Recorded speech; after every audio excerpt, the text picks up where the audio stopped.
Alrighty, folks, we are back as I adjust my microphone. Yep. We have a really good match here. I'm excited for this one. It's going to be Game Time versus Tom Hanks. That's right. Or Zan. Zan, as we've come to know him. Actually, Game Time is the host. 1 second. So, we are going to get this game going. And then there will be StarCraft. All right, it's starting. The players made that lobby themselves, so I had no control over it. Game Time versus Zan. This is going to be a good one. Game Time, a Grandmaster Protoss. Zan, a Master Zerg. Terran. Zerg? What? Oh, Game Time Zerg. Zerg. Okay, this is good. I was for some reason I got confused in thinking that Game Time was Protoss, so this is even more exciting. I like. We have not seen a ZVT today, so no, this is the really first cool. one. So this will be interesting. Excellent. All right, moving into our match. It is going to be in the lower right-hand corner of the map, Cactus Valley. It is the Yellow Zerg. Game Time. And in the top right-hand corner, in the blue Terran, coming off that loss from Puck, it is Zan. Now, I have to imagine that, like, going straight from one game to another, you're still a little warm, right? I mean, you've just been playing, you're kind of warmed up, you've still got some of that adrenaline pumping, so that has to be an advantage, right? Yeah, for sure. I definitely think that will work in favor of Zan. We haven't seen his TVZ. Honestly, we haven't seen any TVZ, so I'm really excited to see what we come out with. We can make a lot of postulations. I think I say I have no freaking clue. I was talking to Game Time while Winter was casting that Puck match in Scoo Boots, and he had just finished up his match in the lower bracket and was looking at the brackets and realizing that, oh my goodness, I don't have another match for quite some time. So he's been kind of sitting around waiting through that whole last match. And I mean, I'm sure he's been practicing a little bit and watching a little bit and trying to get an idea of what's going on, but his hands are not nearly as warm as Zan's are going to be for this game. Yeah, at the same time, Game Time has been on stage multiple times today, so he's used to it now. He's got himself going. He's had some really good performances, actually. He's been really solid today. Yeah, I do remember held his own against Puck. Yeah, I mean, at the beginning of the day, he was one of the first matches that we show, and even some of the people in chat were saying, Game Time's up and coming, and don't count him out just yet. He's going to make a showing, and he's placed into money at this point. Yep. I mean, he's getting paid at one way or the other. So yeah, we mentioned it a couple times. That's a really cool thing is we're going to be paying people today. We have the ability to pay the top 6 to make it cover their entire cost of entry and then some. Thanks to Mythologic for helping us out with that, providing $500 in addition to the pot that was already existing from the tournament. They're really cool. Definitely check them out, mythologic.com, and find them on Twitter and Facebook at Mythologic. So Reaper coming out and on its way right down into Zerg's base. There's not really anything there yet. The pool is just now finishing, and so it's going to be getting some shots off here. I'm not ready to talk about the game yet. I just wanted to mention as coming back the interesting thing about in here and the people that are actually on site here. Everyone's starting to look very tired. Like I see people out in the crowd just like in front of the fighting game stages, just like sleeping in their chairs. Well, it's a long conference, and the struggle is real. This room is open 24 hours, so it's possible people are just kind of hanging out. Yep. Second Reaper coming down now to continue to put pressure on these Lings. Reaper staying off of the creep mostly. Wow, and Game Time hasn't lost any of those Zerglings yet. I don't think he's lost anything, actually. No, his one of his definitely strong points is his micro ability. It's very cool to watch him micro individually Zerglings like that. Meanwhile, Zan is taking his expansion here, putting a bunker out front as he has in previous games. Game Time also keeping a lot of Overlords out front here so that he is able to see exactly what's coming his way. Definitely something that makes him feel comfortable is having that vision. And as well it should. I mean, having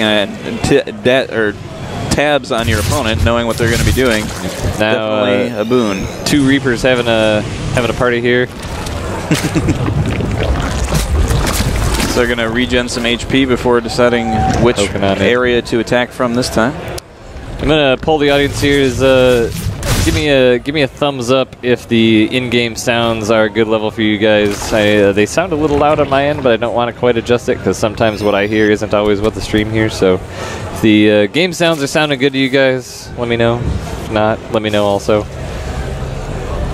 It's good to ask that, you know, at 5:30. I mean, I said at the beginning, you know, we love hearing feedback and comments. And the chat's been very active. Poison has been very active in chat. She's been coming up occasionally, tapping me on the shoulder. Hey, this person wants to know how tall you are because you're standing in front of the camera. Oh, okay.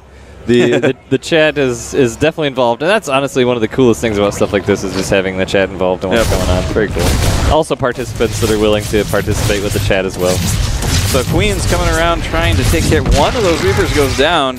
He's able to save. That drone does not make it. Nope, sorry. He made the spine crawler and then canceled it a little too early there. And so that Reaper continues to deny that third. Cloak coming down now for some Banshees, as well as the layer here from our Zerg buddy.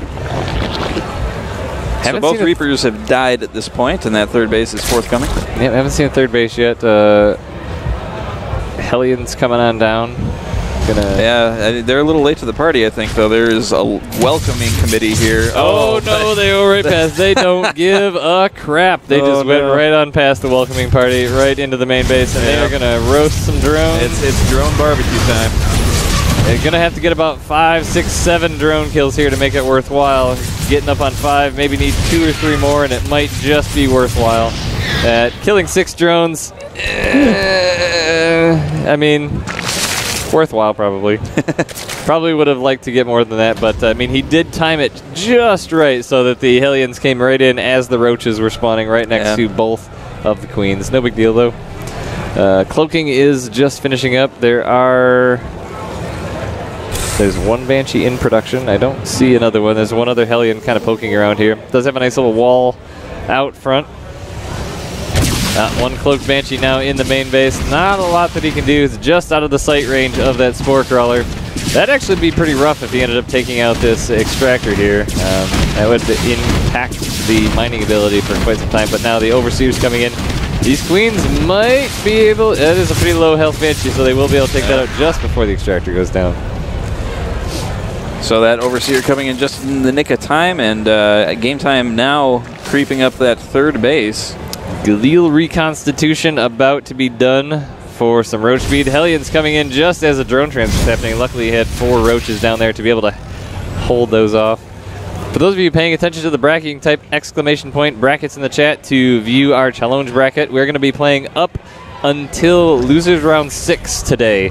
So tomorrow we will be playing loser semifinal, then the winners bracket final or semifinal, then loser final, then Archon mode of the top 4, and then our grand final. So we've got a few more matches yet to be had today. This is going to be one of them, as this Banshee is continuing to cause troubles for Gametime here. But there are Queens literally everywhere, and a Spore Crawler about to finish here at the expansion, which might just be out of range of that Banshee. And you know, Gametime's really keeping a lot of composure here throughout all this harassment. He's really putting a tight lid on it, and while he's losing drones, he still maintains a worker lead on his opponent, 64-56. Trying to expand out here to the third base. There is an Overlord pooping creep all over the place, so it's unable to land. It's disgusting. Incoming drop, and he's even using, it looks like he's using that the turn the screen trick to move those medevacs, try and keep him out of the view of Gametime's Overlord, and it looks like he may have been successful. Nothing's really moving. Yeah, there's been no indication of Gametime knowing anything about this drop yet. He's even had time to just hang out. Now comes the stim, going to come on down. He should be able to do quite a bit of damage with it. There are Hydras on the field. Almost, that Extractor is just not hanging on going by a thread. Only 2 kills, but he really didn't lose a ton, and now he's going to take out that Overlord that's been blocking the path. So he'll have some free vision.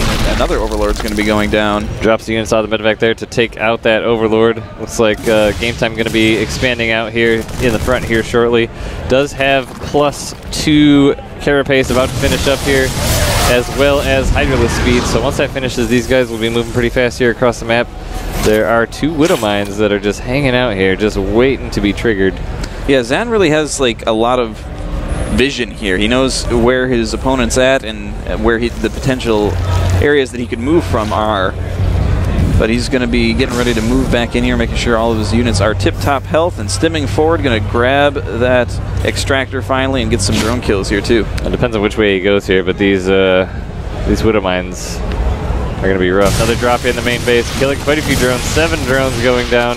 Now he's going to retreat as the Hydras come on up. A little bit of damage there, got done pretty good. Mostly just keeping Gametime busy. From Gametime is looking like he's getting to the point where he wants to start moving out, but these continued drops in his main base are being a real problem for him, and he's really not been able to really stem the tide of that.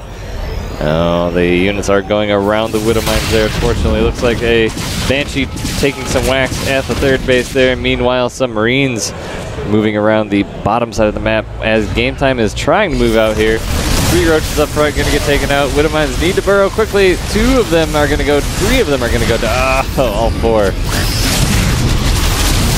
All 4 Widow Mines go down before they're able to get burrowed. Now the roaches and Hydras come in to do quite a bit of damage here at the front of the natural expansion. Bunker goes down in very quick fashion. Full retreat.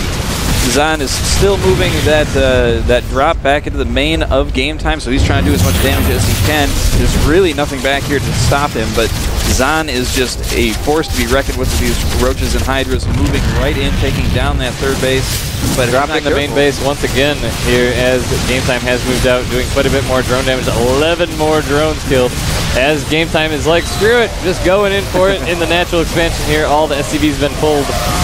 Yeah, I mean, this is a pretty formidable army for Gametime, and there it is, GG. GG. So Gametime goes up 1-0 over his Terran foe. Yeah, that was a really good game there. I mean, Zan was doing all the right things. He was poking at every angle. I almost want to say that I feel like he poked maybe a little bit too much and didn't have just enough of the meaty army to deal with that push, because it really... It slowed down Gametime's economy, but it didn't really slow down didn't really chip away at his ball of units. Yeah, it seemed like Gametime was very comfortable being in that position and dealing with that type of harassment and still building up his army while maintaining his economy as best he can. And it showed by, getting those units together and pushing out, and there just really wasn't a whole lot there to deal with it. Iron Fortress has been picked. I love it when the players are on the ball, giving me their map picks right away. Ready to go. Man, I tell you what, we are a multi-function team here. Production, commentary, organization. It's amazing we actually pull it all off as good as we do.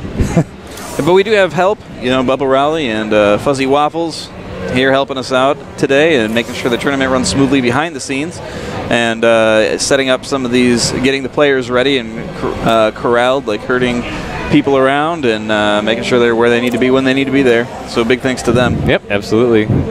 And thanks to the Youmacon staff for having us back. Absolutely. As always.